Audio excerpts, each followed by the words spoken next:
Hamma undan yuz o'girgan, boyligi ham, o'tmishdagi shon shuhrati ham, endi hech kimga kerak emas edi.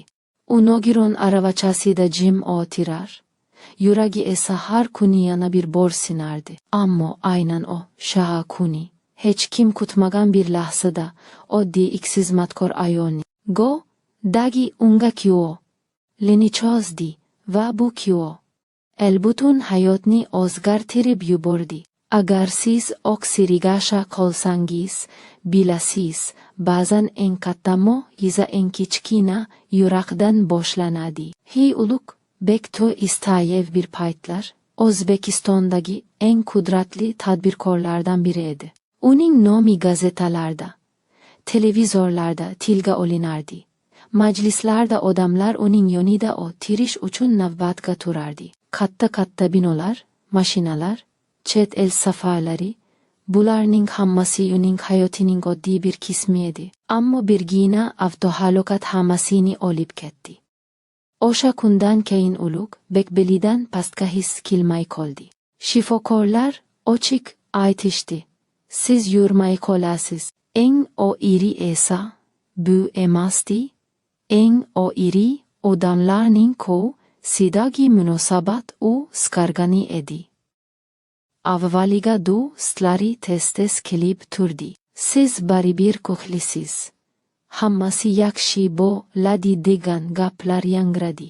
Lekin vaqt o'tib, qo'ng'iroqlar kamaydi, tashriflar siyraklashdi.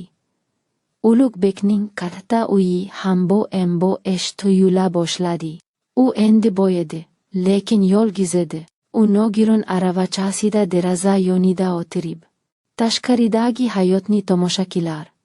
Ich-ichidan esa, meni endi kimga keragim bor, deb so'rardi.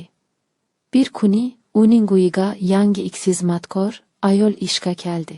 Uning ismi Mohinur edi. Oddiy, kamtar, ko'zlarida charchoq bilan birga sabr ham bor edi. U yolg'iz ona edi, kichkina o'g'li Samandar bilan yashardi. Ulug'bek avvaliga Mohinurni ham sezmasdi. U faqat ishini qilardi, uyni tozalardi, ovqat tayyorlardi, jim yurardi. Ulug'bek uchun u ham boshqalar kabi faqat vazifasini bajarib ketadigan inson edi. Ammo Samandar boshqacha edi. U hali 2 yoshga ham to'lmagan, gaplari tushunarsiz, lekin kulgisi juda samimiy edi. Mohinur ba'zan ishga kelganda o'g'lini ham olib kelardi, chunki uni qoldiradigan hech kim yo'q edi. Ulug'bek dastlab bunga norzi bo'ldi. Bu uy bolalar uchun emas, dedi sovuq ohangda. Mohinur esa indamay, bosh irg'adi, lekin ko'zlari yoshlandi. Shunga qaramay, Samandar har kuni Ulug'bekni rishi bilan kulib, kuyovlarini cho'zardi. Bir kuni Ulug'bekning kayfiyati juda yomon edi. U o'sha kuni o'zining eski videolarini ko'rib qoldi.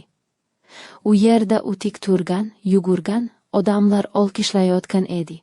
U videoni o'chirib, devorga qarab uzoq jim qoldi. Shu payt Samandar aravacha yoniga kelib, o'zining kichkina kuyovchasi bilan Ulug'bekning tizzasiga tegdi. Keyin o'rnidan turishga harakat qilgandek kulib, oyoqlarini qimirlatdi, xuddi raqsga tushayotgandek.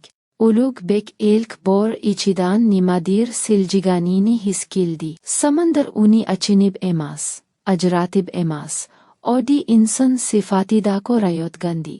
Bola uchun Ulug'bek nogiron emasdi. U shunchaki yonida o'tirgan amaki edi. Samandar yana lini cho'zdi, joddiy yuring degandek. Ulug'bekning ko'zlariga yosh keldi. U yillar davomida eshitmagan so'zni ichida his qildi, qabul qilinish. Kunlar o'tdi. Ulug'bek asta-sekin Samandarga o'rganib qoldi.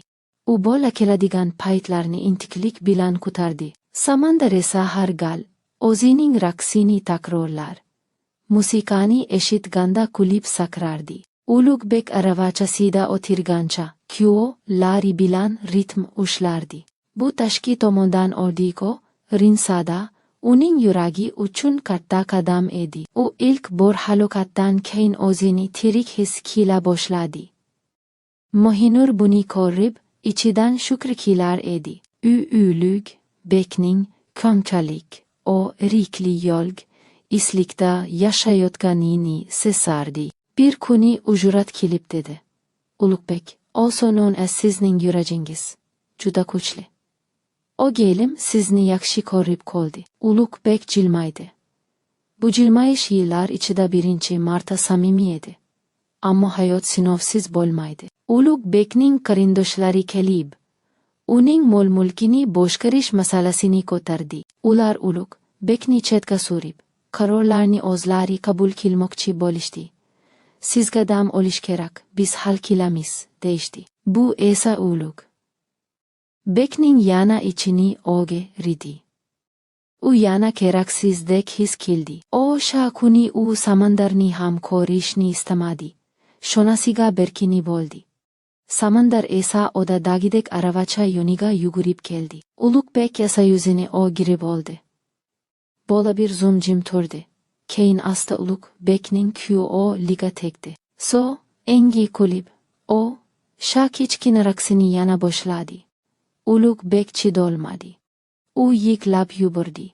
Men hali ham insonman, dedi ichida. Men hali ham kimdir uchun muhimman. Shu kundan keyin Ulug'bek qaror qildi. U o'z hayotini qayta qo'lga oladi. U reabilitatsiyaga qaytdi.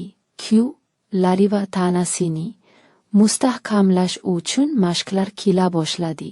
U yurib ketmasligini bilardi, lekin yasab ketishini endi aniq bilardi. U o'zi kompaniyasini masofadan turib boshqarishni yo'lga qo'ydi. Nogironlar uchun maxsus dasturlar yaratdi.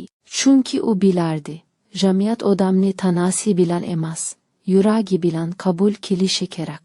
Bir yil o'tdi. Ulug'bekning uyida kichik bayram bo'ldi. Samandar yoshga to'ldi. Musiqa yangradi, hamma kulardi. Ulug'bek aravachasida o'tirib, samandarga qaradi. Bola yana qo'lini cho'zdi. Bu safar Ulug'bek lari bilan ritm tutib, boshini ohista qimirlatdi. Hamma ularni kuzatib jim qoldi. Bu raqs oyoqlar bilan emasdi. Bu qalblar raqsi edi. Ulug'bek ichidan shuni angladi. Odamlar undan yuz o'girgan paytda bir begunoh bola unga hayotning eng muhim darsini o'rgatdi. Qadr kuchda emas, rahmda. Harakat oyoqda emas, niyatda. Sevgi boylikda emas, samimiyatda. Hikoya shu yerda tugaydi, lekin uning ma'nosi davom etadi. Ba'zan butun dunyo seni tark etgandek tuyulsa, shu do'senga kichkina bir yuboradi. Seni yana yashashga taklif qilish uchun.